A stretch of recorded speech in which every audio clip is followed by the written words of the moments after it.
भगवान की, पर होनी अनहोनी तो कभी भी हो सकती है कि नहीं जीवन में। अब बाढ़ आ गई तो अचानक से अनाउंसमेंट हुई कि भैया गांव में बाढ़ आ रही है, अभी थोड़ा पानी है, कल ज्यादा आ सकता है, तो आप सब गांव खाली कर दो और ये हम बैलगाड़ी भेज रहे हैं, इसमें बैठ जाओ। अब भाग कप्तानी दे तो क्या बोले, हमें तो कोई बजाएगा बंसी वाला। क्या बोले जी वो, हमें तो कोई आएगा बंसी वाला बचा के जाएगा। अब शाम हो गई, शाम तक पानी थोड़ा और बढ़ चुका था, बैलगाड़ी से बात करने वाली नहीं थी, बड़े बड़े जो पानी के जहाज होते हैं, नाव होती है, वो भेजे गए। तो भैया अनाउंसमेंट हुई, भैया अगर कोई धूला पिछड़ा रह गया हो गांव में तो नाव आ रही है, नाव पे चढ़ जाना, बाद में हमसे मत कहना कोई परेशानी बन जाए।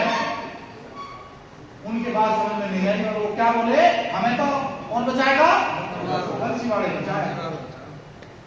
पानी रात भर में पूरा एक मंजिल दब गई, वो छत पर जा चढ़े और लास्ट में भगवान ने हेलीकॉप्टर भेजा। क्या भेजा सर, हेलीकॉप्टर। और वो लटका रखी थी रस्सी, अनाउंसमेंट हो रही थी भैया कोई रह गया हो तो आ जाओ, चढ़ जाओ। और भक्त भक्तानी क्या बोले, हमें तो कौन बचाएगा, अब कब तक आए भगवान।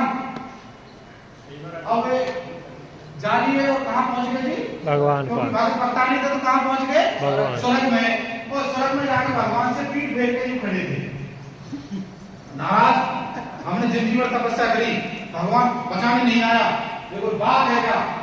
Hello, yes. अब भगवान जी आए, मुस्कुरा रहे थे और देखा कि ये भक्तानी है, ये नाराज चल रहे हैं। जब पूछूं, हाँ बताओ भाई वंश क्या बात है, क्या हुआ, बोले बात क्या हुई, तुम तो भगवान हो, जब से तो आए नहीं हमें बचाने, अब आए हो, अब आए हो। अब भगवान मुस्कुराते हुए बोले कि भैया एक बात बता, तेरे लिए मैंने बैलगाड़ी भेजी थी, तेरे लिए ही मैंने नाव भेजी थी, और लास्ट में तेरे लिए जहाज भेजा था, और लास्ट में तू मेरा भगत है तो तेरे लिए मैंने हवाई जहाज हेलीकॉप्टर भी भेज दिया, रस्सी भी लटका दी, तुझे तो ये काम करना था, पकड़ने को था, तू भी बच जाता। Hello, yes. मैं खुद तो आ नहीं सकता, पर कोई ना कोई जरिया बना के भेज सकता हूँ, कोई बैलगाड़ी के रूप में, कोई नाव के रूप में, कोई हो सकता है हेलीकॉप्टर के रूप में, कोई ना कोई जरिया बना के भेज सकता हूँ। Hello, yes. तो दोस्तों, आप पुण्य कर्म करते हो, सब पुण्य आत्मा यहाँ बैठी हैं। यदि आप ये समझ रहे हो कि साक्षात वासुदेव श्री कृष्ण आएंगे आपको बचाने के लिए और बोलेंगे कि बस बताओ तुम क्या चाहते हो, मांग लो जो मांगना है, ऐसा कभी होने वाला नहीं है, ऐसा कभी होने वाला नहीं है। वो कोई जरिया भेज सकते हैं आपके पास, डॉक्टर प्रेमपाल जी के रूप में, राकेश चौहान जी के रूप में, रोहतास चौहान जी के रूप में, नवनीत रावत जी के रूप में। पहचानना किसको पड़ेगा सर, पहचानना आपको पड़ेगा। आज से 5 साल पहले, 10 साल पहले, 8 साल पहले, कुछ साल पहले हमारी जिंदगी में भी, कुछ साल पहले हमारी जिंदगी में भी, कुछ साल पहले हमारी जिंदगी में भी कोई फरिश्ता आया था। हेलो, वो बंद है सर। कुछ साल पहले हमारी जिंदगी में भी कोई फरिश्ता आया था जिसने हमारी जिंदगी में,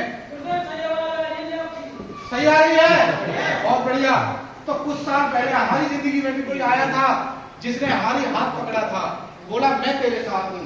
जब कोई रिश्तेदार, कोई अपना खून का रिश्ते वाला, हमारा सगा नहीं था, पिताजी की नौकरी चली गई थी, जब मैं 12वीं क्लास में पढ़ता था, उस समय मन में एक तूफान था, यार कुछ तो हमें करना है।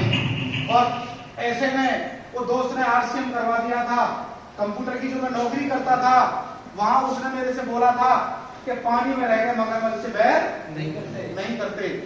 ये बात बोला था, मैंने उस दिन कंप्यूटर इंस्टीट्यूट की चाबी उसके हाथ में रखी थी और ये बोला था आज के बाद मैं तेरे पानी में ही, और मैं किस में कूद पड़ा सर, किस में कूद पड़ा सर, यहाँ लिखा हुआ है गुड मॉर्निंग से गुड नाइट तक के प्रोडक्ट।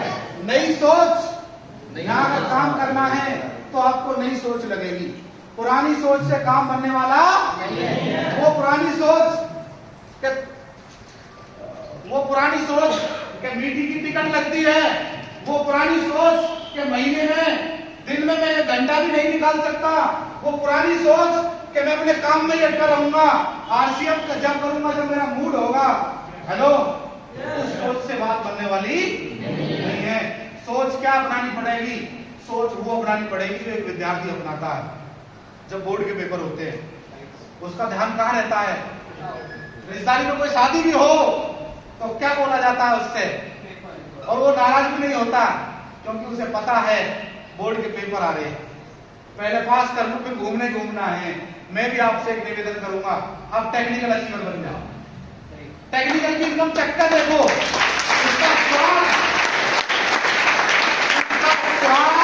आप चेक कर देखो क्या मजा है। मैं कह रहा हूं दूसरा कोई काम करने की जरूरत ही नहीं रहती अगर आदमी टेक्निकल अचीवर की इनकम ले लेता है। इनकम का स्वाद है। हेलो, जब 7 तारीख को घंटी बजती है ना, विश्वास करना पिछले महीने लगभग 6,000 रुपए का टीडीएस कटा। कितने का सर? 6,000।